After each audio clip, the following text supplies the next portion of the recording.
Hello student, तो आज हम पढ़ने वाले हैं क्लास 12th केमिस्ट्री। और केमिस्ट्री के आज हम 4th चैप्टर पढ़ेंगे जिसका नाम है डी तथा ए ब्लॉक के तत्व। इस चैप्टर का ये वन शॉट वीडियो है। आज के इस वीडियो में हम इस चैप्टर के मोस्ट इंपॉर्टेंट क्वेश्चन को देखने वाले हैं। क्या देखने वाले हैं? मोस्ट इंपॉर्टेंट क्वेश्चन आंसर को। तो अगर आप भी बोर्ड एग्जाम 2027 में एक अच्छा नंबर स्कोर करना चाहते हैं, अगर आप भी जानना चाहते हैं पीवाईक्यू क्वेश्चन जो प्रीवियस ईयर बोर्ड एग्जाम में बार बार पूछे गए प्रश्न को जानना चाहते हैं, पढ़ना चाहते हैं, तो आपको क्या करना है? इन सभी प्रश्नों को याद आपको करना पड़ेगा। ठीक है ना? इन सभी प्रश्नों को आपको याद करना पड़ेगा दोस्त। तो चलिए एक एक करके स्टार्ट करते हैं और समझते हैं जी। तो यहाँ पे क्लास 12th केमिस्ट्री हम यहाँ पे आपको बता रहे हैं। इसका देख लीजिए पहला इंपॉर्टेंट क्वेश्चन। मैं सीधी बात कहूंगा ना कि लगभग मैं 2014 से लेकर और 2026 तक के जितने भी पेपर हुए हैं उन सभी के एनालिसिस करके अब फिर हम आपको ये सभी क्वेश्चन हम आपको प्रोवाइड कर रहे हैं। तो थोड़ा सा अगर आपके नजर में अगर थोड़ा बहुत नहीं तो हल्का सा भी अगर हमने मेहनत किया होगा ना, तो मैं आपसे रिक्वेस्ट करूंगा कि आप सबसे पहले वीडियो देख रहे हैं तो अपना प्रेजेंट आप बना लीजिएगा। प्रेजेंट आप जानते हैं ना, जितने स्टूडेंट हमसे पढ़ाई करते हैं वो अपना प्रेजेंट कमेंट सेक्शन में लिखते हैं कि प्रेजेंट, मान लेते हैं आपका नाम है जितेंद्र, तो आप लिखिए प्रेजेंट जितेंद्र। इस तरीके से लड़कियां अपना नाम लिखेंगे और लड़के अपना नाम लिख देंगे। ठीक है, जिससे कि मुझे पता चल सकेगा कि कौन से हमारे प्यारे स्टूडेंट हैं जो वीडियो देख रहे हैं, जो अपनी पढ़ाई के प्रति सीरियस हैं। तो आइए जी, तो हमारा पहला क्वेश्चन है संक्रमण तत्व क्या है, इसकी विशेषताएं लिखिए। ठीक है, पहला हमारा ये तत्व है जी, पहला। तो देख लीजिए यहाँ पे हम बता दे रहे हैं आपको संक्रमण तत्व या डी ब्लॉक के तत्व। मैं यहाँ पे थोड़ा सा आपको एक्सप्लेन बेसिक चीजें कर रहा हूँ। अच्छा, इस चैप्टर का नाम क्या है? इस चैप्टर का नाम है डी तथा ए ब्लॉक के तत्व। मतलब एक डी ब्लॉक के तत्वों के बारे में पढ़ना है और एक एफ ब्लॉक के तत्वों के बारे में। तो मैं आपको बताना चाहूंगा डी ब्लॉक का जो तत्व होता है, डी ब्लॉक तत्व, डी ब्लॉक तत्वों को ना हम संक्रमण तत्वों के नाम से जानते हैं। संक्रमण तत्वों के नाम से भी हम जानते हैं, ये बात आप याद रखेंगे। और दूसरे एक और बात आपको याद रखना है कि जो एफ ब्लॉक तत्व है ना, एफ ब्लॉक तत्व जो है उसको हम अंत संक्रमण तत्वों के नाम से जानते हैं। अंत संक्रमण तत्व, तो अंत संक्रमण तत्वों के नाम से हम जानते हैं। तो ये बेसिक बातें याद रखना है कि अगर डी ब्लॉक तत्व की बात हो जाए तो वहां पे आप याद रखेंगे संक्रमण तत्व उसी को कहते हैं, और ए ब्लॉक तत्व को हम क्या कहते हैं? अंत संक्रमण तत्व कह देता है। तो इन दोनों में से कैसे भी घुमाकर पूछेगा। जैसे यहाँ पे संक्रमण तत्व कहा है, तो संक्रमण तत्व क्या है या डी ब्लॉक का तत्व क्या है? दोनों बात एक ही है। ठीक है ना, दोनों बात क्या है जी? एक ही है। ये बात आप सभी को याद होनी चाहिए। ठीक है, अब देखिए यहाँ पे हमें क्वेश्चन उत्तर क्या हमने लिखा है। तो यहाँ पे हमने उत्तर क्या लिखा है, ध्यान से समझेंगे। हमने लिखा है कि आवर्त सारणी में वर्ग 3 से 12 तक के तत्वों को हम क्या कहते हैं? डी ब्लॉक के तत्व कहते हैं। आवर्त सारणी जो हमारा होता है ना, आवर्त सारणी इस प्रकार कुछ होता है। ठीक है, अब मैं यहाँ पे पूरा फिगर तो आपको नहीं बना पाऊंगा, ठीक है, बट मैं आपको समझाने के तौर पे मैं बना दे रहा हूँ। अब नीचे भी दो श्रेणियां इस तरीके से होती हैं। एक बार आप देख लीजिएगा आवर्त सारणी का फिगर। तो यहाँ पे आवर्त सारणी में इस तरीके से ये क्या होता है? वर्ग होता है, वर्गों में इस तरीके से बांटा गया होता है। ठीक है, तो यहाँ पे ये वर्ग संख्या हमारा यहाँ पे ये 3 होता है और ये हमारा लास्ट 12 होता है। तो हमें यही बात बताया गया कि आवर्त सारणी में वर्ग 3 से वर्ग 12 तक के जो सभी ये तत्व होंगे ना, उसे हम क्या कहेंगे? डी ब्लॉक तत्व कहेंगे, उसे हम डी ब्लॉक तत्व कहते हैं जी। तो वही बात कहा गया है कि आवर्त सारणी में वर्ग 3 से 12 तक के तत्वों को डी ब्लॉक तत्व कहते हैं। ठीक है, क्यों इन्हें डी ब्लॉक तत्व कहते हैं? क्योंकि इनका जो अंतिम इलेक्ट्रॉन होता है वो n-1 इंटू डी उपकोष में प्रवेश करता है। तो यही बात लिखा गया है, क्योंकि इनका जो अंतिम इलेक्ट्रॉन होता है वो n-1 इंटू डी उपकोष में प्रवेश करता है। अच्छा, पहले इतना याद हो गया ना आपको कि आवर्त सारणी में वर्ग 3 से वर्ग 12 तक के सभी तत्वों को डी ब्लॉक के तत्व कहते हैं। ये बात आप समझ गए। क्यों क्यों कहते हैं? क्योंकि इनका जो अंतिम इलेक्ट्रॉन है ना वो n-1 इंटू डी उपकोष में प्रवेश करता है। अब n-1 इंटू डी बहुत सारे स्टूडेंटों को समझ में नहीं आता है, तो इसको भी हम समझा देते हैं। ठीक है, समझेंगे जी सभी बातों को। अच्छा, ये हमने कहा कि इनका अंतिम इलेक्ट्रॉन होता है वो कहां पे प्रवेश करता है? n-1 इंटू डी कोष में प्रवेश करता है। मतलब सीधी बात है कि ये हमारा मान लेते हैं ये नाभिक है और नाभिक के चारों ओर ये वृत्ताकार इस तरीके से कक्षाएं हैं। ठीक है, ये हमारी वृत्ताकार मान लेते हैं सपोर्टेड, ऐसी ये हमारी वृत्ताकार कक्षाएं हैं। ठीक है, तो मैं आपसे कह दूं कि सपोर्टेड ऐसे हमने मान लिया कि ये लास्ट कक्षा है, तो अंतिम कक्षा को हमने मान लिया n कक्षा। अब ये अंतिम कक्षा से पहले वाली ये जो कक्षा है इसको हम क्या कहेंगे दोस्त?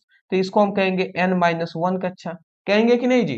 अरे भैया ये मान लेते हैं ये हमारी चौथी कक्षा है, ये मान लेते हैं चौथी कक्षा, तो ये तीसरी कक्षा होगी, ये दूसरी कक्षा होगी, ये पहली कक्षा होगी, होगी कि नहीं होगी जी?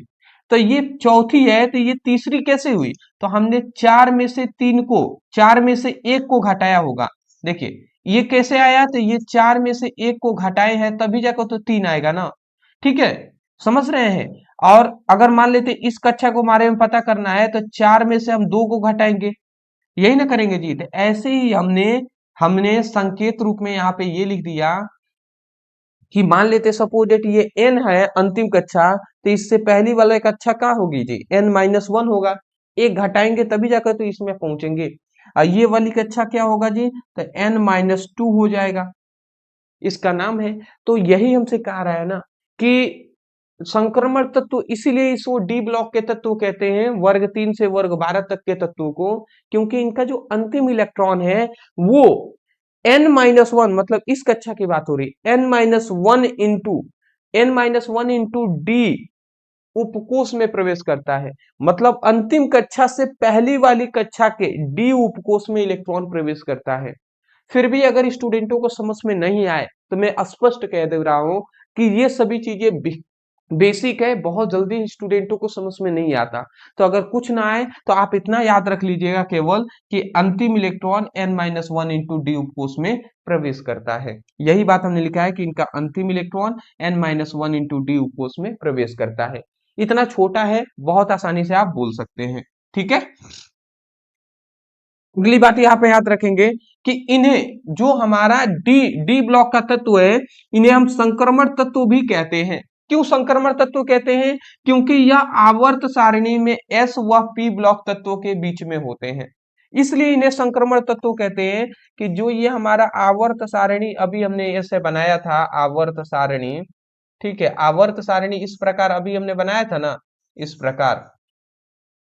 प्रकार हमने बनाया था, तो आपने देखा होगा इस प्रकार हम आवर्त सारणी अभी हमने आपको बनाकर दिखाए थे ना इस तरीके से। तो यहाँ पे ये जो आप याद रखिएगा कि ये इसको हम पी एस ब्लॉक कहते हैं, ये एक दो श्रेणी है इसको एस ब्लॉक तत्व कहते हैं। इस वाले को, ये हमारे यहाँ से लेके यहाँ तक ये सभी को पी ब्लॉक तत्व कहेंगे, ये इसको हम डी ब्लॉक तत्व कहेंगे, और नीचे जो दो है ना इसको हम एफ ब्लॉक तत्व कहते हैं। ठीक है, ये बात आप याद रखेंगे। तो हम यही कह रहे हैं आपको कि डी ब्लॉक तत्वों को हम संक्रमण तत्व इसलिए कहते हैं क्योंकि ये एस ब्लॉक और पी ब्लॉक तत्व के बीच में स्थित होते हैं। तो देख लीजिए ये एस ब्लॉक है, ये पी ब्लॉक है, इनके बीच में ही तो ये स्थित है ना, इन्हीं लिए इसीलिए इनको हम क्या कहते हैं? संक्रमण तत्व कहते हैं। तो वही लिखा गया है, संक्रमण तत्व कहते हैं क्योंकि यह आवर्त सारणी में एस व पी ब्लॉक तत्वों के बीच में स्थित होती है। अगली बात यहाँ पे ये थोड़ा आपको याद करना पड़ेगा। क्या याद करना पड़ेगा दोस्त? तो ये भी हम आपको बता दे रहे हैं कि जो डी ब्लॉक तत्व है ना इसको चार श्रेणियों में बांटा गया है, चार श्रेणियों में बांटा गया है। कौन कौन सा? 3D श्रेणी, 4D श्रेणी, 5D और 6D श्रेणी। अब 3D श्रेणी में ना जो तत्व होता है स्कैंडियम 21 से लेकर जिंक 30 तक के तत्व रहते हैं। फिर वाई 39 से लेकर CD 48 तक रहते हैं। फिर La लेंथेनम 57 से लेकर Hg 80 तक होते हैं, पारा तक। और AC 19 क्या है 89 है, इससे लेकर यहाँ पे Cn 112 तक के तत्व रहते हैं। तो ये आपको तत्वों को याद रखना है कि 4D श्रेणी, 3D, 4D, 5D, 6D, इन सभी श्रेणियों में कहां से लेकर कहां तक तत्व रहते हैं, ये शॉर्ट फॉर्म में केवल याद कर लीजिएगा। ठीक है, तो ये हमने क्या जानना, अभी हमने केवल जाना है कि संक्रमण तत्व क्या है।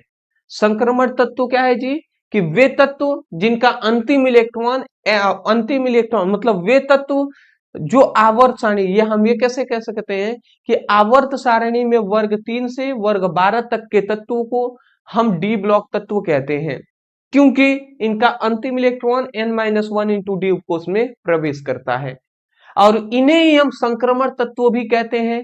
क्यों? क्योंकि यह एस ब्लॉक और पी ब्लॉक तत्वों के बीच में स्थित होते हैं। ये 3 पॉइंट्स आपको बोलने के बाद आपको ये हमारा बता देना है कि जो डी ब्लॉक का तत्व है इसको 4 श्रेणियों में बांटा गया है। अब हम जान लेते हैं इसकी विशेषताएं, विशेषताएं भी हम जान लेते हैं। तो संक्रमण तत्वों की विशेषताएं क्या क्या हैं जी।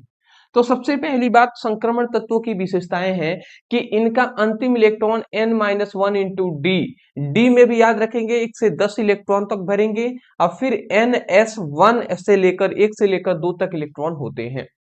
तो ये आपको इलेक्ट्रॉनिक विन्यास याद रखना है संक्रमण तत्वों का। मैं यहाँ पे लिख दे रहा हूँ, इसका मतलब यहाँ पे ये लिख दिया गया है, ऐसे लिखा गया है कि n-1 इंटू डी, और यहाँ पे 1 से लेकर 10 इलेक्ट्रॉन, फिर यहाँ पे n s 1 से लेकर 2 इलेक्ट्रॉन।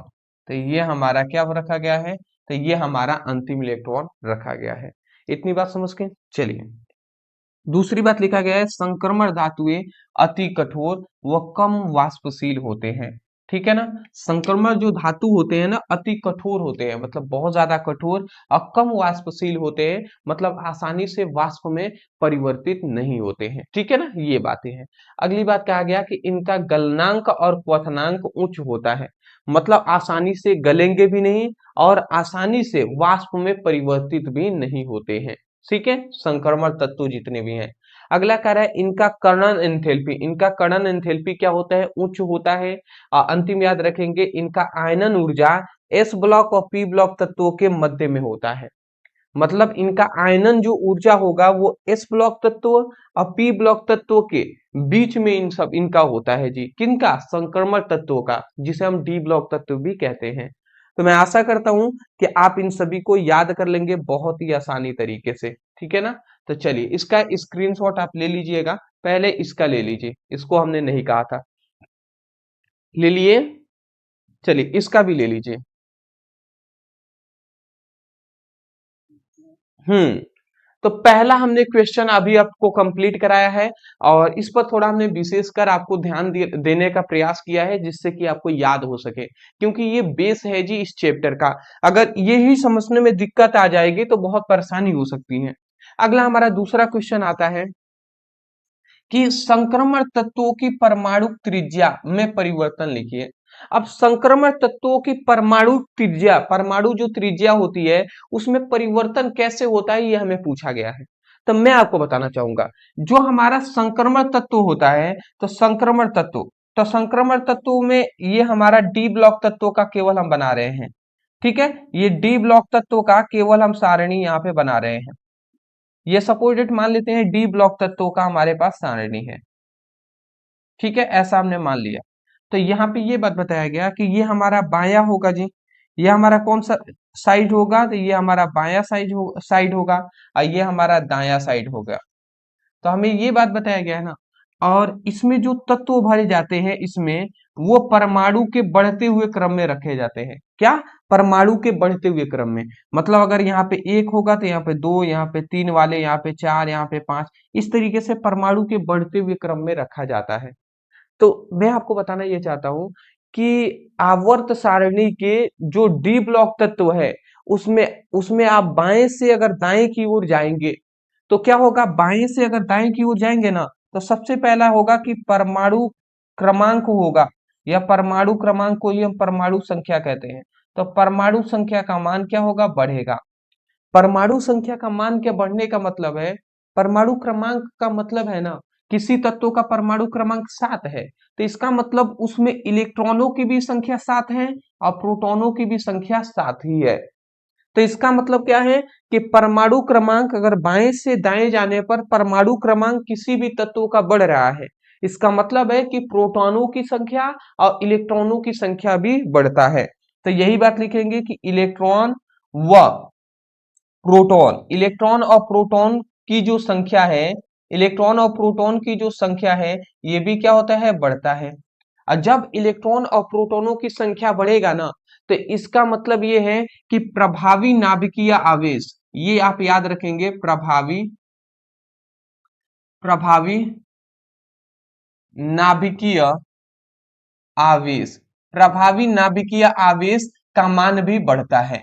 अब प्रभावी नाभिकीय आवेश का मान बढ़ेगा ना, जब भी प्रभावी नाभिकीय आवेश का मान बढ़ता है तो याद रखेंगे परमाणु का जो आकार होता है, परमाणु का आकार व त्रिज्या, आकार भी और त्रिज्या भी, ये दोनों क्या होता है, घट जाता है। परमाणु का आकार और त्रिज्या दोनों घट जाएगा। ठीक है, तो हम क्या बोल सकते हैं जी, कि यहाँ पे हमसे क्वेश्चन कहा गया है कि संक्रमण तत्वों की परमाणु त्रिज्या में परिवर्तन लिखिए। मतलब परमाणु त्रिज्या में क्या परिवर्तन होता है, तो आप लिखेंगे कि आवर्त सारणी में बाएं से दाएं जाने पर परमाणु क्रमांक बढ़ता है, जिसके कारण इलेक्ट्रॉन और प्रोटॉनों की संख्या भी बढ़ती है। ठीक है, अतः इलेक्ट्रॉन और प्रोटॉनों की संख्या बढ़ती है, जिसके कारण प्रभावी नाभिकीय आवेश का मान भी बढ़ता है। अतः अतः परमाणु का आकार और त्रिज्या घट जाता है। सीधी बात है, ऐसे लिख देंगे। वही बात हमने यहाँ पे सिंपल करके और लिखा हुआ है। क्या लिखा है उत्तर में, हमने लिखा है, सबसे पहले हेडिंग डाला है कि संक्रमण तत्वों की परमाणु त्रिज्या में परिवर्तन। अब कैसे परिवर्तन होता है, ध्यान से समझेंगे। हमने लिखा है सामान्यतः आवर्त सारणी में की श्रेणी में बाएं से दाएं जाने पर परमाणु क्रमांक बढ़ता है। आवर्त सारणी में यहाँ पे कहा गया सामान्यतः आवर्त सारणी की श्रेणियों में, सामान्यता की बात हो रही है कि आवर्त सारणी की जो श्रेणी है, ये इस तरीके से श्रेणी कहेंगे। तो आवर्त सारणी की श्रेणी में बाएं से दाएं जाने पर परमाणु क्रमांक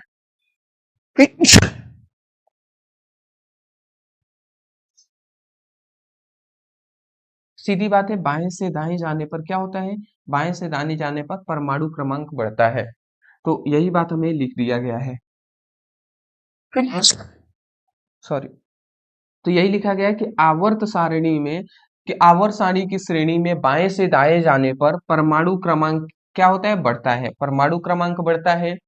अर्थात इलेक्ट्रॉनों तथा प्रोटॉनों की संख्या बढ़ती है, अर्थात इलेक्ट्रॉनों और प्रोटॉनों की संख्या क्या होती है, बढ़ती है, जिसके कारण परमाणु आकार घटता है, जिसके कारण सीधी बात है परमाणु का आकार घटता है। और परमाणु का आकार घटने का मतलब है त्रिज्या भी घटती है। तो ये हम कह सकते हैं कि परमाणु का आकार व त्रिज्या घटती है। तो परमाणु का आकार घटता है, जिसके कारण त्रिज्या भी घटती है। सीधी बात है। अब क्यों घट रहा है परमाणु का आकार, इलेक्ट्रॉन प्रोटॉनों की अधिकता होने के कारण, तो इसका ये मेन रीजन है प्रभावी नाभिकीय आवेश। ये प्रभावी नाभिकीय आवेश क्या होता है, ये हम आगे आपको समझाते हैं। सीधी बात है, पहले इतना आपको याद हुआ।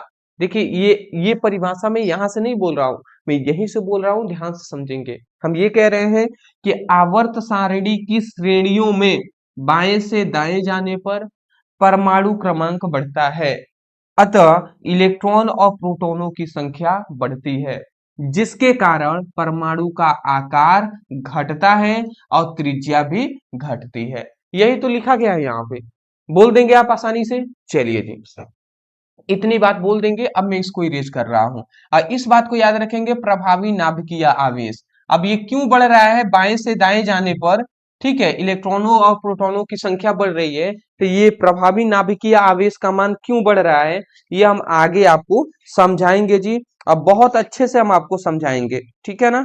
एक टॉपिक आएगा लेंथेनाइड और एक्टिनॉइड ऑकुचन, तो उसमें हम आपको अच्छे से समझाएंगे जी, ठीक है।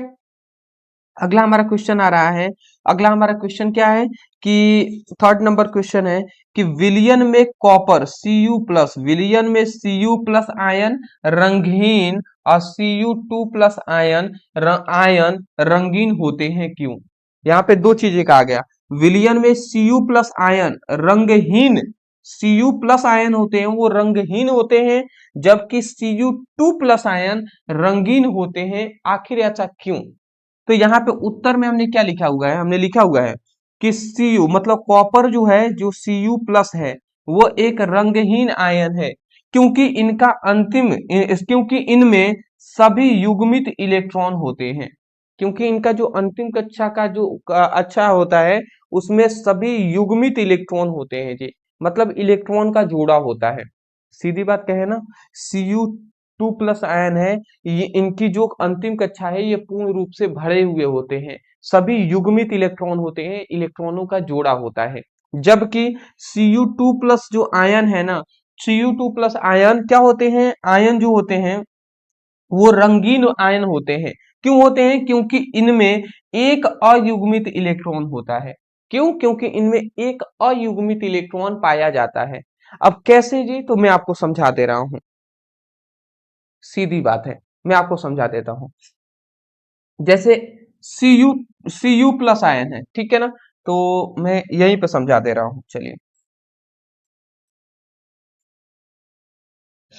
Cu प्लस, Cu प्लस, तो यहाँ पे Cu जो कॉपर है, इसका परमाणु क्रमांक हम सभी जानते हैं 29 होता है, 29 होता है ना। और इस पर एक प्लस आयन है, प्लस का मतलब होता है ना किसी को अपना एक इलेक्ट्रॉन दे दिया है। तो ये बताइए 29 तो इसके पास पहले से इलेक्ट्रॉन है, अब किसी को एक दे दिया है, तो अब किसके पास कितने इलेक्ट्रॉन बच गए हैं? तो इसके पास 28 इलेक्ट्रॉन हमारे पास बच गए हैं। यही ना मतलब हुआ जी।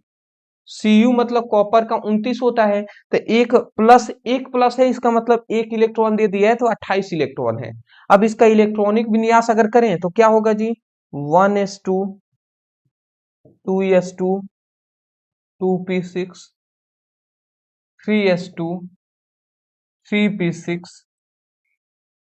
3p6 और 4s0 और 3d10। ये इसका इलेक्ट्रॉनिक विन्यास हो जाएगा। आप इलेक्ट्रॉन जोड़ लीजिए, 1s2, 2, 2 4 6 10, 10 2 12, 6 18, 18 10 28। तो देख लीजिए इसका जो अंतिम इलेक्ट्रॉन है, जो डी कक्षा में भरा हुआ है, ठीक है, ये 1s0 यहाँ पे किया हुआ है, ये भी बात आप याद रखेंगे।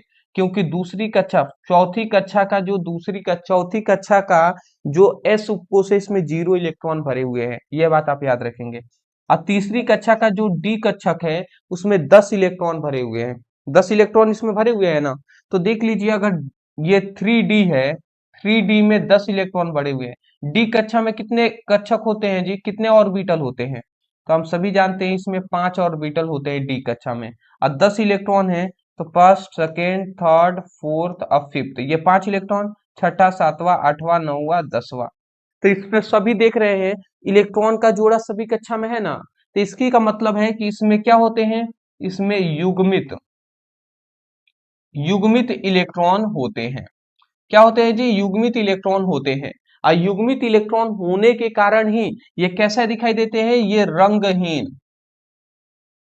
रंगहीन दिखाई देते हैं जी। ये कैसे दिखाई देते हैं? ये आयन रंगहीन दिखाई देते हैं। क्यों? क्योंकि इलेक्ट्रॉनों का जोड़ा इसमें है। तो वही लिखा गया है, Cu प्लस एक रंगहीन आयन है। क्यों है? क्योंकि इनमें सभी युग्मित इलेक्ट्रॉन होते हैं, क्योंकि इनमें सभी युग्मित इलेक्ट्रॉन है, इलेक्ट्रॉन का जोड़ा है। ठीक है, तो ये आप इलेक्ट्रॉनिक विन्यास जरूर लिख दीजिएगा। फिर आता है Cu2 प्लस आयन रंगीन है। क्यों है जी?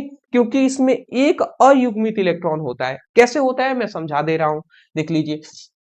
जैसे एग्जाम्पल,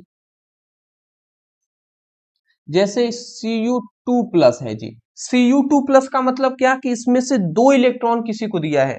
कॉपर का 29 होता है, और कॉपर 29 में से 2 इलेक्ट्रॉन किसी को दे दिया, तो अब इसके पास क्या बचेगा? 27 बचेगा, यही ना बचेगा। तो अगर हम इसका इलेक्ट्रॉनिक विन्यास करें तो ऐसे ही होगा जी, 1s2, फिर 2s2, फिर 2p6, फिर 3s2, फिर 3p6, 3p6, फिर हमारा हो जाएगा 4s0, और फिर हो जाएगा 3d9। अब एक बार जोड़ लेते हैं, तो 2 इलेक्ट्रॉन, 2 4 6 10 12 6 18 18 9 कितना होता है, 27 होता है। तो 18 9 27, 27 इलेक्ट्रॉन हमने भर दिया, 27 होते हैं। तो अब इसका देखिए ये 3d9 है, मतलब अंतिम कक्षा का डी कोष में 9 इलेक्ट्रॉन है। तो अगर हम इसका अगर इसको कक्षा में भरें तो डी कक्षा में कितने 5 ऑर्बिटल होते हैं, तो 5 हमने कक्ष बना दिया। अब 9 इलेक्ट्रॉन भरते हैं, तो 1 2 3 4 5, फिर हमारा 6 7 8 9, तो 9 इलेक्ट्रॉन तो भर गए। अब देखिए ये हमारा लास्ट, इसमें देखेंगे तो इसमें अयुग्मित इलेक्ट्रॉन है कि नहीं, इसमें इलेक्ट्रॉन का जोड़ा एक नहीं है, नहीं है ना, केवल इसमें एक ही इलेक्ट्रॉन है, बाकी में दो दो इलेक्ट्रॉन है, इसमें इलेक्ट्रॉन का जोड़ा नहीं है। तो इसीलिए यहाँ पे लिखा गया है कि Cu2+ आयन रंगीन होते हैं। क्यों? क्योंकि इनमें एक अयुग्मित इलेक्ट्रॉन होता है, क्योंकि इसमें एक अयुग्मित इलेक्ट्रॉन होता है, मतलब इलेक्ट्रॉन का जोड़ा नहीं होता है एक में। तो ये बात सही सही है, प्रूफ भी हो गया है। तो स्क्रीनशॉट आप ले लीजिए।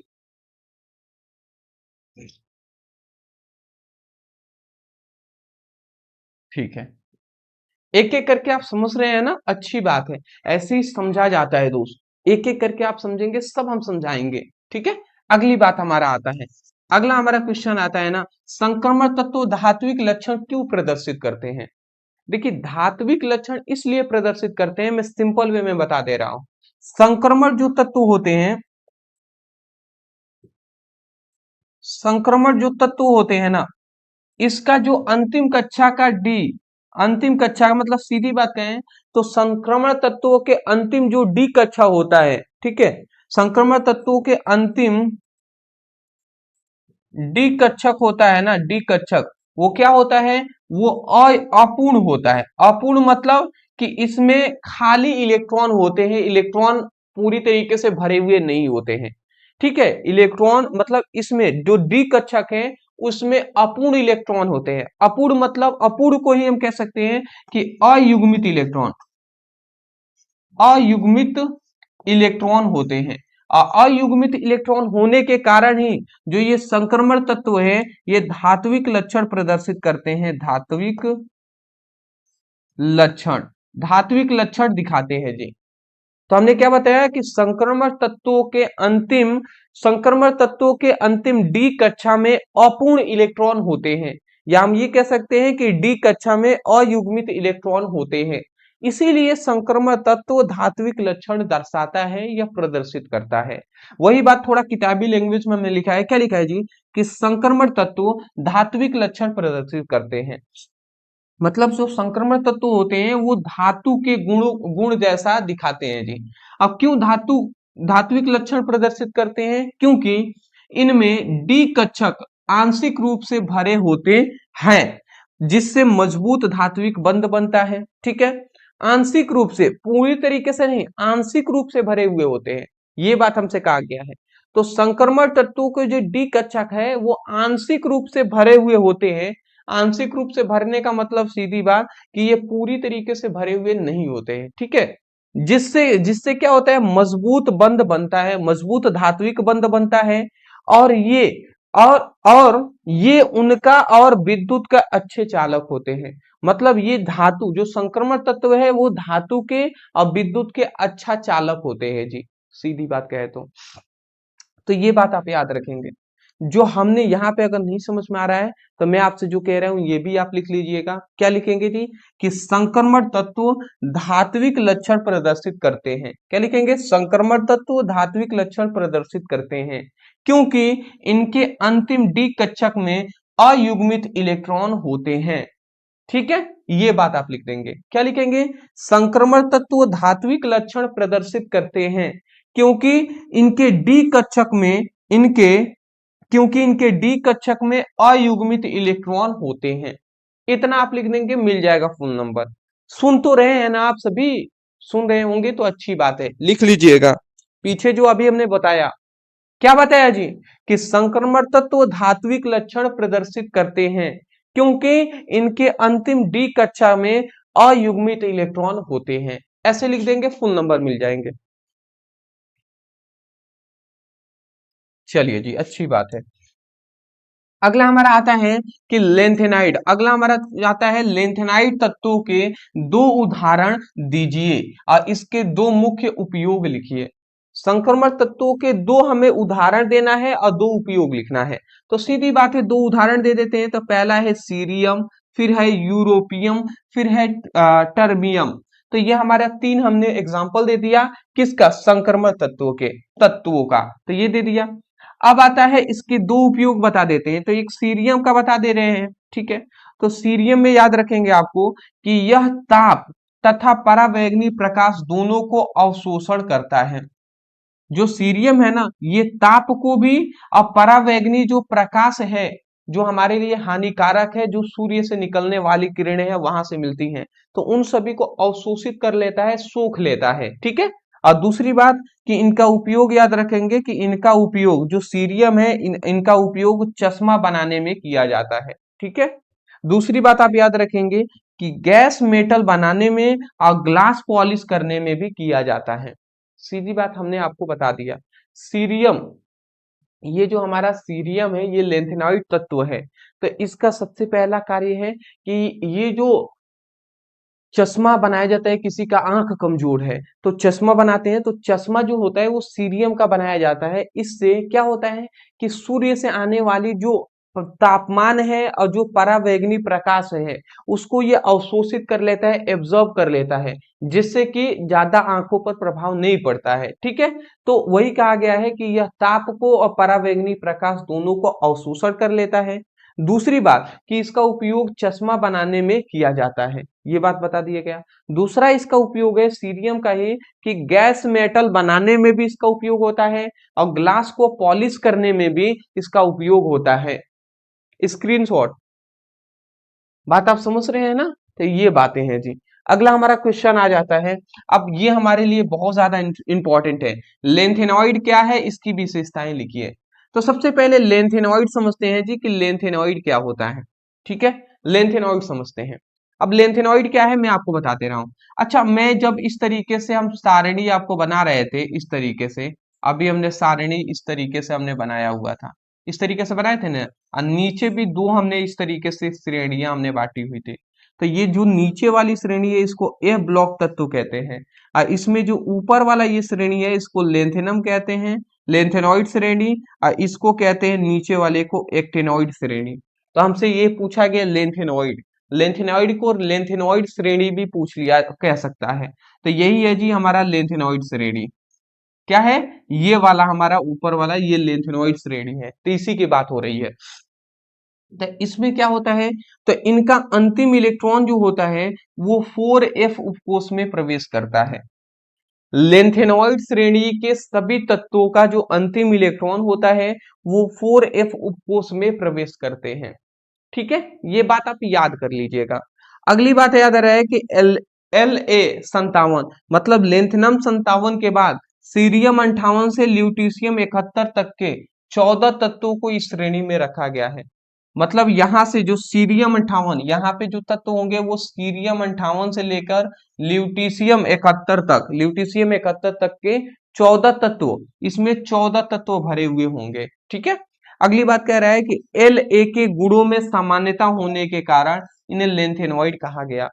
मतलब ये जो सीरियम से लेकर ल्यूटीशियम तक के जो 14 तत्व होंगे ना, इन 14 तत्वों का जो गुण होगा वो La लेंथेनम से सामान्य होते हैं, लेंथेनम के गुण से मिलते हैं। इसीलिए इन सभी को लेंथेनॉइड श्रेणी कहा गया या लेंथेनॉइड कहा गया है, ठीक है। ये सब आप बातें याद रखेंगे, बेसिक बातें हैं, ये बात आप याद रखेंगे। मतलब सीधी बात है, सीरियम 58 से ल्यूटीशियम 71 तक के जो 14 तत्व है इन सभी का गुण लेंथेनम 57 से मिलता है। इसीलिए इन सभी जो ये सभी तत्व जिस श्रेणी में रखे हुए हैं इसका नाम ही दे दिया गया लेंथेनॉइड। समझ गए होंगे आप, ठीक है जी। अगली बात, अब हमें यहाँ पे क्या बात बताया गया अब मैं आपको बता रहा हूँ। अगली बात, यहाँ पे हमने इतनी बेसिक बात है जो लेंथेनॉइड के बारे में हमें जानना चाहिए था, जो कि हमने आपको बता ही दिया है, ठीक है ना। तो इतना आप हमेशा हमेशा मैं कहूंगा कि इतना आप जरूर याद रखिएगा, ठीक है। अब हमें ये जानना है कि लेंथेनॉइड तत्वों का गुण या विशेषता या लक्षण। तो चलिए जी इसका गुण हम देख लेते हैं। तो हमने सबसे पहला इसका गुण में लिखा है इलेक्ट्रॉनिक विन्यास। लेंथेनॉइड जो हम कर रहे हैं, लेंथेनॉइड तत्व, तो इसका गुण हम पढ़ना है। तो गुण या विशेषता में सबसे पहला होता है इलेक्ट्रॉनिक विन्यास जानना। तो क्या होता है इनका इलेक्ट्रॉनिक विन्यास, ये आप याद रखेंगे कि लेंथेनॉइड तत्वों का अंतिम इलेक्ट्रॉनिक विन्यास ये होता है जी। क्या होता है? 4f 1 से लेकर 14 इलेक्ट्रॉन, फिर 5d में 1 से लेकर 10 इलेक्ट्रॉन और 6s2 होता है। ये इनका इलेक्ट्रॉनिक विन्यास होता है। ये जिन विद्यार्थियों के इलेक्ट्रॉनिक विन्यास समझ में नहीं आते वो इसको याद कर लेंगे। और दूसरी बात है, अगर आप कहेंगे कि मुझे आप समझा दीजिए सर, तो मेरे पास इतनी क्षमता, कसम से मैं दिल से कह रहा हूं, मेरे पास नहीं है कि मैं आपको अभी तुरंत आपको समझा दूं। अरे भैया ये सब बेसिक चीजें हैं जो आपको क्लास 9th में, क्लास 10th में, क्लास 11th में आपको समझाए जाते हैं। आप वहां पे आप नहीं समझे हैं तो आप क्लास 12th में ना ही उतना समय है, और ना ही मुझे नहीं लगता है कि आपको अभी तुरंत समझ में आ जाएगा, नहीं आ पाएगा जी। क्योंकि हर चीजों में डाउट आएगा, एक एक चीज में डाउट आएंगे। ठीक है, तो ये चीजों के कारण मैं कहूंगा इन सभी को याद कर लीजिएगा। ठीक है, अगली बात मैं कहूंगा कि इनका अंतिम इलेक्ट्रॉन याद रखेंगे 4f उपकोष में प्रवेश करता है। तो सही बात है, ये अभी हमने ऊपर ही बता दिया था, लेंथेनॉइड श्रेणी के जो अंतिम इलेक्ट्रॉन होते हैं वो 4f उपकोष में प्रवेश करते हैं। ये दूसरा गुण है। ठीक है, मतलब पहले गुण में दो गुण हमने देख लिया। दूसरा हम इसका जान लेते हैं, लेंथेनॉइड जो श्रेणी होते हैं उनके परमाणु का आकार और आयनिक आकार क्या होंगे। अब यहां से हमें दो क्वेश्चन मिलेंगे। एक क्वेश्चन का जवाब ये मिलेगा कि अभी हमने कहा था प्रभावी नाभिकीय आवेश, ये हमने नाम आपको याद दिलाया था ना, प्रभावी नाभिकीय आवेश। तो ये भी हम आपको बताएंगे इसी में। और दूसरा आपको इसमें एक और चीज पता चलेगा जो क्वेश्चन आपको बहुत बार पूछा गया है पेपर में, लेंथेनॉइड संकुचन। लेंथेनॉइड संकुचन या लेंथेनॉइड आकुचन भी कहते हैं। लेंथेनाइट साकुचन या लेंथेनाइट आकुचन भी कहा जाता है। ये पेपर में बार बार इस नाम से पूछा गया है। तो ये दो चीजें आपको पता चलेगी। अच्छा, मैं थोड़ा सा पहले ये समझा दे रहा हूँ प्रभावी नाभिकीय आवेश क्या होता है। प्रभावी नाभिकीय आवेश क्या होता है बाबू, समझ जाइएगा। ये नाभिक है और नाभिक के चारों ओर ये वृत्ताकार कक्षाएं हैं।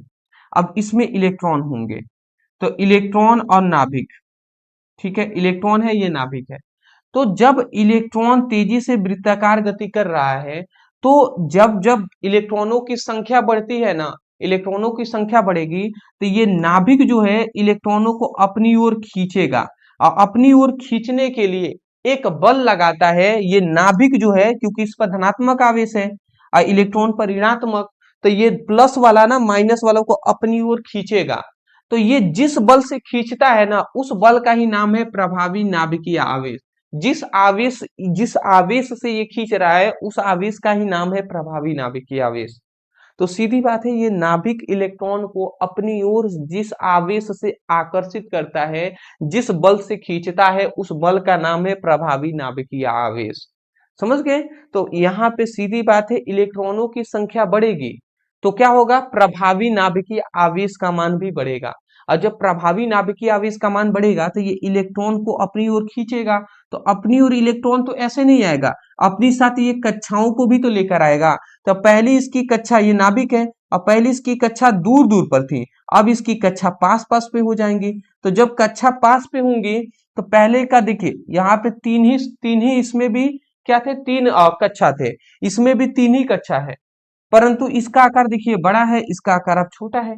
तो इसका मतलब क्या हुआ, जब प्रभावी नाभिकीय आवेश का मान बढ़ता है तो इसका मतलब क्या होता है कि इलेक्ट्रॉन अपने साथ कक्षाओं को भी सिकुड़ती है, अपने पास लाती हैं। तो जब ये पास होंगी तो परमाणु का आकार घटेगा, और जैसे ही परमाणु का आकार घटा तो परमाणु त्रिज्या तो घटेगी ही घटेगी। तो यही बात है जी। तो इसीलिए हम वहां पे बता रहे थे।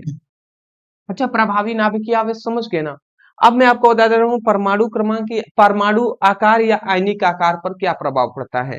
तो मैं आपको बताना ये चाहूंगा कि ये हमारा लेंथेनॉइड श्रेणी है। ठीक है, ये हमारा सपोर्ट एट हमने मान लिया कि ये हमारे पास लेंथेनॉइड श्रेणी है। तो इसमें हमें ये बात बताया गया ना कि लेंथेनॉइड श्रेणी में अगर आप बाएं से दाएं की ओर जाएंगी, लेंथेनॉइड श्रेणी में अगर आप बाएं से दाएं की ओर इस तरीके से जाती हैं तो क्या होगा जी, क्या होगा, तो सबसे पहला होगा कि परमाणु क्रमांक, परमाणु क्रमांकों की संख्या बढ़ती है, जिसके कारण क्या होता है, इलेक्ट्रॉन व प्रोटॉनों की संख्या क्या होती है, इलेक्ट्रॉन और प्रोटॉनों की संख्या बढ़ती है। ठीक है, परमाणु क्रमांक बढ़ने का मतलब है अतः इलेक्ट्रॉन और प्रोटॉनों की संख्या बढ़ती है, जिसके कारण क्या होता है, प्रभावी नाभिकीय आवेश, प्रभावी नाभिकीय आवेश का मान भी क्या होता है, बढ़ता है। अब प्रभावी नाभिकीय आवेश का मान बढ़ा, इसका मतलब सीधी है कि परमाणु का जो आकार है और जो त्रिज्या है, इन दोनों का मान घट जाता है, सीधी बात है। तो इसी को, और जो परमाणु का आकार घट रहा है, इस घटना को ही हम क्या कहते हैं, इस घटना को ही हम लेंथेनाइड संकुचन कहते हैं या लेंथेनाइड आकुचन कहते हैं। तो यही बात हमने क्या लिखा है यहाँ पे, समझिएगा, समझेंगे तो समझ में आ जाएगा। ये कौन सी श्रेणी है, लेंथेनॉइड श्रेणी है। तो हमने लिखा है कि लेंथेनॉइड श्रेणी में बाएं से दाएं जाने पर परमाणु त्रिज्या व आयनिक त्रिज्या लगातार घटती है। मतलब लेंथेनॉइड श्रेणी में बाएं से दाएं की ओर जाने पर परमाणु का आकार और आयनिक त्रिज्या दोनों घटती हैं। अब क्यों घटती हैं, ये अब एक्सप्लेन करना है। क्यों, क्योंकि परमाणु क्रमांक बढ़ने के साथ साथ प्रभावी नाभिकीय आवेश बढ़ता है। इसलिए क्योंकि बाएं से अगर हम दाएं जा रहे हैं तो परमाणु क्रमांक बढ़ने के साथ साथ प्रभावी नाभिकीय आवेश का मान भी बढ़ता है जी। ठीक है, और जिसके कारण ये क्या होता है, आकार घटता है। ठीक है, तथा इस घटना को ही हम लेंथेनाइड आकुचन कहते हैं। तथा ये जो आकार घट रहा है, इस घटना को हम लेंथेनाइड आकुचन कहेंगे। अच्छा, आपको समझ में आया हमने क्या बताया, हमने ये बताया कि लेंथेनॉइड श्रेणी में बाएं से दाएं की ओर जाने पर परमाणु का आकार और आयनिक आकार दोनों का मान घटता है। क्योंकि क्योंकि क्योंकि परमाणु आक्रमांक बढ़ने के साथ साथ प्रभावी नाभिकीय आवेश का मान भी बढ़ता है। यही इसका मेन कारण है। जब परमाणु क्रमांक बढ़ेगा तो प्रभावी नाभिकीय आवेश भी बढ़ेगा, इसीलिए आकार घटता है और आयनिक त्रिज्या भी घटती है। और इस संपूर्ण जो घटना है ना, इस घटना को हम क्या कहेंगे, लेंथेनाइड संकुचन कहेंगे या आकुचन कहेंगे। तो ये बातें हमने यहाँ पर लिख दिया है। आशा करता हूं आपको सब चीजें समझ में आ गई होंगी, और ये सभी चीजें इतना बेसिक करके हम आपको समझा रहे हैं। मुझे लग रहा है कि मतलब सच में कहूँ ना तो मुझे नहीं लगता है ऐसे कोई आपको पूरी डिटेल के साथ समझा रहे होंगे अदर अदर टीचर, बट मुझे लगता है कि मैं आपको बहुत सिंपल में करके समझा रहा हूँ। समझ में तो आ रहा है ना, समझ में आ रहा होगा तो आप बताइएगा हमें कमेंट सेक्शन में। अगला हमारा आता है भौतिक अवस्था। अब भौतिक अवस्था में कैसे परिवर्तन होता है समझिएगा। तो हमने लिखा है सभी La, सभी लेंथेनॉइड जो क्या होता है, श्रेणी में जो चांदी जैसे चमकदार और नर्म धातु होते हैं वो वायु में रखने पर बदरंग हो जाते हैं। सीधी बात है कि जो लेंथेनॉइड श्रेणी है उसमें चांदी जैसे जितने भी चमकदार होंगे धातु, वो सभी अगर उसको वायु में रख देंगे तो बदरंग हो जाएंगे, मतलब वो चमकना बंद कर देंगे, उनकी चमक खत्म हो जाएगी। ये बातें कहा गया है। ठीक है, अगली बात ही कह रहा है घनत्व। तो इनका घनत्व और कठोरता बहुत अधिक होता है। तो यही बात लिख देंगे, बाएं से दाएं जाने पर घनत्व और कठोरता बढ़ती है। क्यों बढ़ती है जी, बाएं से दाएं जाने पर? क्योंकि बाएं से अगर हम दाएं जाते हैं ना तो सीधी बात है परमाणु का आकार घटेगा। अब परमाणु का आकार घटने का मतलब है कि वो कठोर होगा जी, मजबूत होगा। अब छोटा हो जाएगा तो मजबूत ही ना होगा। ठीक है, अगला आता है आयनन एंथैल्पी। तो लेंथेनॉइड में प्रथम आयनन एंथैल्पी बहुत कम होता है, इसलिए ये आयनिक यौगिक बनाते हैं। तो ये सब आपको याद करना है दोस्त, ये टोटल आपको याद करना है, अदर कुछ भी नहीं है, इस सभी को याद ही करना पड़ेगा आपको।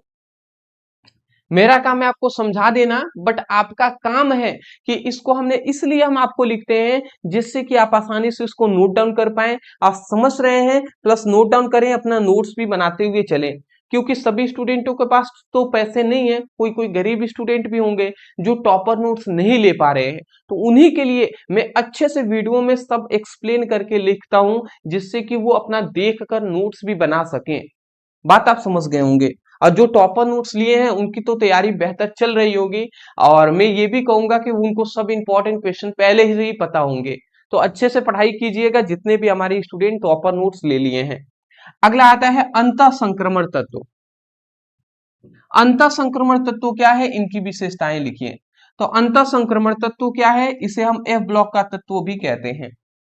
अब अंतः संक्रमण तत्व, इसी को एफ ब्लॉक तत्व कहते हैं। ये शुरू में ही हमने आपको बता दिया था कि डी ब्लॉक तत्वों को संक्रमण तत्व कहते हैं और एफ ब्लॉक तत्वों को अंतः संक्रमण तत्व कहते हैं।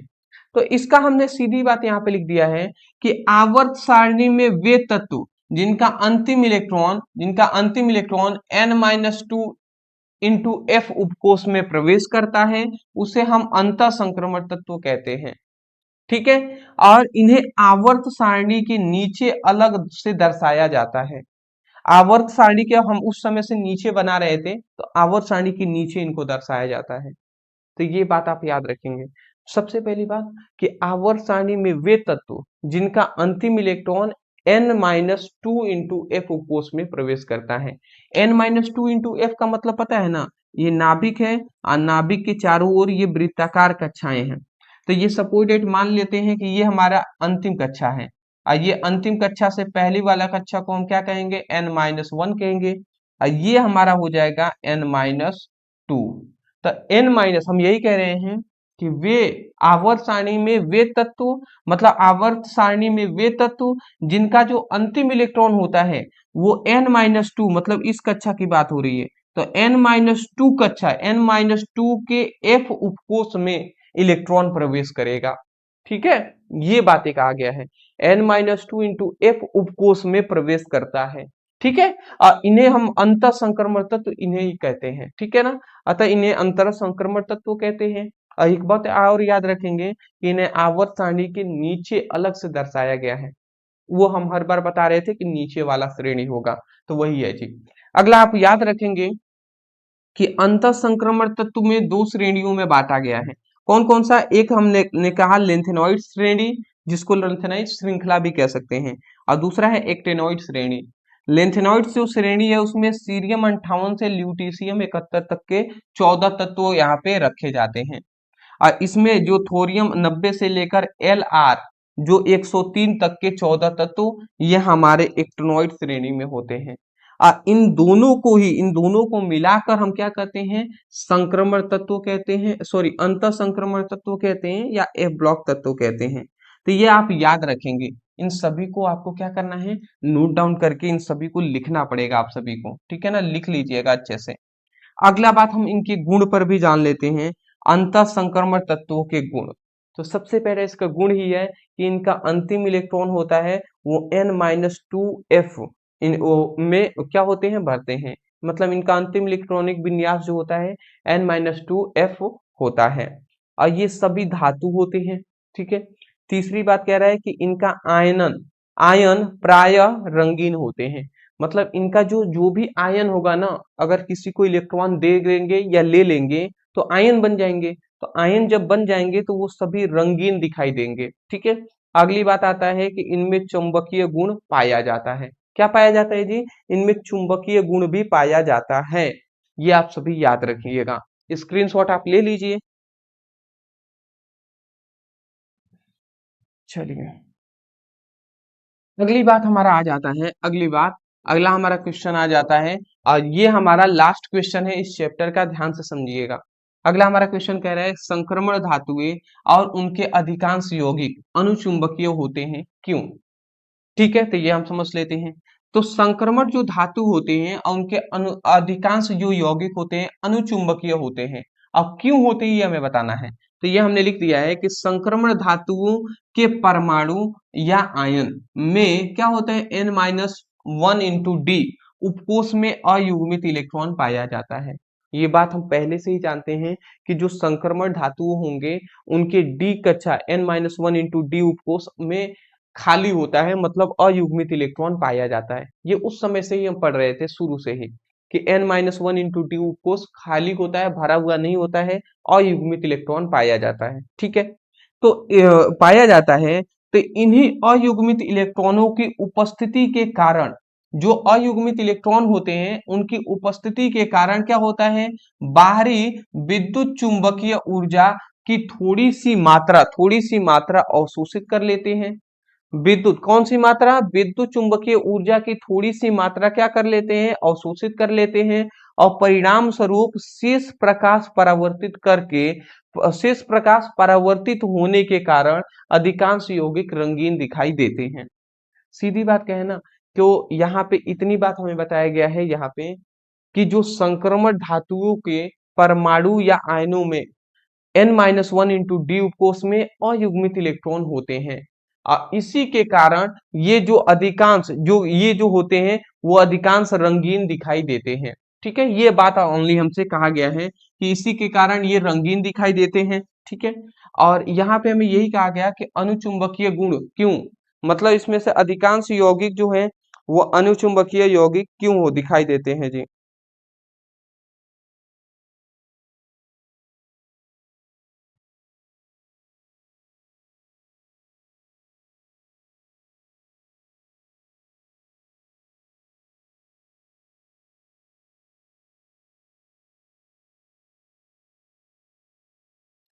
ठीक है, यह बात आप याद रखिएगा। हमने क्या आपको बताया है जी, हमने सीधी बात यही बताया। अगर इतना आप नहीं लिख सकते ना तो सीधी बात है आप इतना लिख दीजिएगा। क्या लिखेंगे जी, कि संक्रमण धातुएं तथा उनके अधिकांश यौगिक अनुचुंबकीय होते हैं क्यों। तो आप लिख दीजिएगा, क्या लिखेंगे कि संक्रमण धातुएं, जो बोल रहे हैं वही आप लिख दीजिए। आप लिखेंगे संक्रमण धातुएं तथा उनके अधिकांश यौगिक अनुचुंबकीय होते हैं क्योंकि क्योंकि इनका अंतिम कक्षा n-1 इंटू डी उपकोष में अयुग्मित इलेक्ट्रॉन पाया जाता है। बस इतना ही आप लिख देंगे। ये इतना कुछ मैं कहूंगा ना, ये टोटल इतना, ये सब कुछ कुछ भी लिखने की जरूरत नहीं है। मैं नहीं चाहता आप बहुत ज्यादा कंफ्यूजन में हो। क्या लिखेंगे कि संक्रमण धातुएं तथा उनके अधिकांश यौगिक अनुचुंबकीय होते हैं क्योंकि क्योंकि क्योंकि संक्रमण धातुओं के परमाणु या आयनों में n-1 इंटू डी उपकोष में अयुग्मित इलेक्ट्रॉन पाया जाता है। बस इतना यहां तक आप लिख दीजिएगा, फुल नंबर मिल जाएंगे। पहले ये टोटल लाइन लिखेंगे और क्यू को छोड़कर फिर यहां से लेकर यहां तक लिख देंगे, मिल जाएगा जी। ठीक है, क्योंकि इनका जो अंतिम n-1 इंटू डी कोष में अयुग्मित इलेक्ट्रॉन होते हैं। ठीक है, जैसे यहाँ पे मैं आपको उदाहरण से भी बता सकता हूँ कि जो हमारा Fe2+ में 4 अयुग्मित इलेक्ट्रॉन होते हैं, इसलिए ये अनुचुंबकीय होते हैं। ठीक है, Fe जो 2+ है, Fe2+, इसमें 4 अयुग्मित इलेक्ट्रॉन होते हैं। कैसे होते हैं मैं आपको बता दूं इसको एग्जांपल से। तो Fe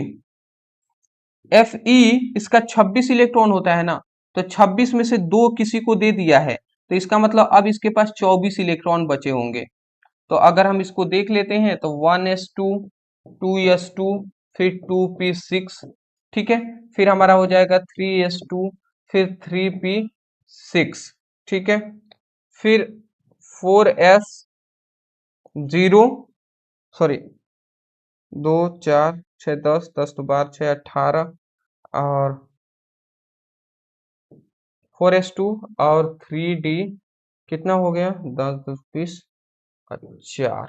ठीक है, यहाँ पे आप देख सकते हैं 1s2, 2s2, 2p6, 3s2, 3p6, 4s2 और 3d10। तो यहाँ पे ये 3d4 हमने लिखा हुआ है, तो यहाँ पे आप ध्यान से समझेंगे, यहाँ पे क्या होता है कि ये अपवाद की श्रेणी में आते हैं ना, इसीलिए ये हमारा इलेक्ट्रॉनिक विन्यास जब हम करते हैं तो जो ये देखिए, सीधी बात कहें ना, ये पहली कक्षा है, ये हमारा दूसरा कक्षा है, और ये थर्ड जो 3 3 और 3 लिखा है ये हमारा तीसरा कक्षा है, ये चौथी कक्षा होगा। तो वास्तव में ये जो होगा ना, वो 3s2 3p6 के बाद ये 3d हमारा 3d आएगा, और 3d में हमारा कितना इलेक्ट्रॉन भरेंगे जी, तो 10 इलेक्ट्रॉन अधिक से अधिक भर सकते हैं। कितना बचा है, 2 2 4 6 10, 10 2 12 6 18, 18 और 24 मतलब 6 इलेक्ट्रॉन इसमें भर जाएंगे, और उसके बाद 4s0 यहाँ पे होता है।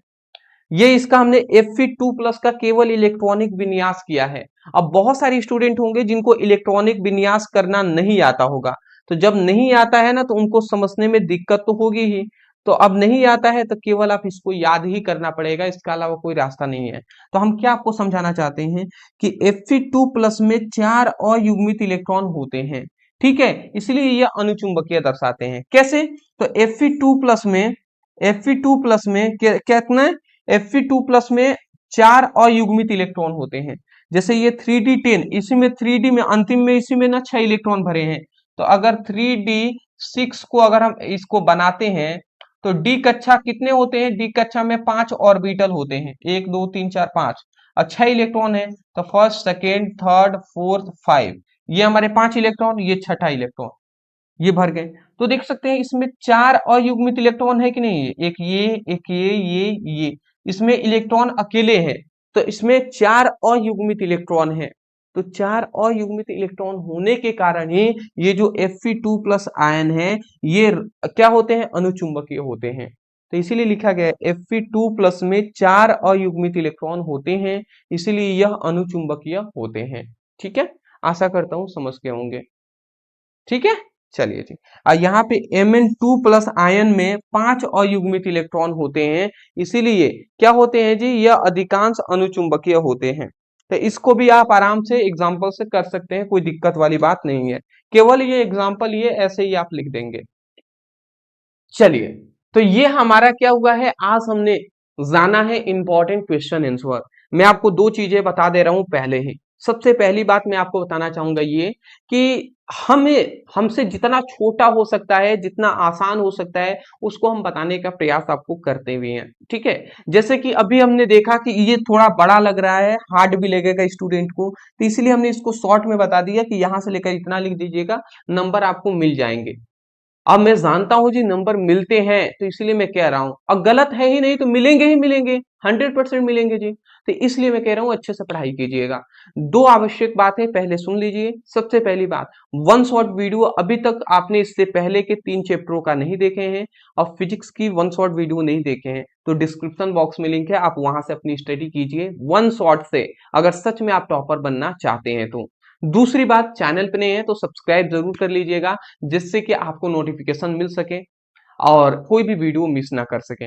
तीसरी बात, व्हाट्सएप ग्रुप और टेलीग्राम ग्रुप में जरूर फॉलो कर लीजिएगा, लिंक डिस्क्रिप्शन बॉक्स में है, बिल्कुल फ्री है जी। फॉलो कर लेंगे तो वहां से आपको इंपॉर्टेंट पीडीएफ, इंपॉर्टेंट नोट्स सब मिल जाएंगे। ठीक है, चलिए दोस्त, thank you so much for watching this video. कल मिलते हैं एक नए टॉपिक के साथ, एक नए वीडियो में। Thank you ji.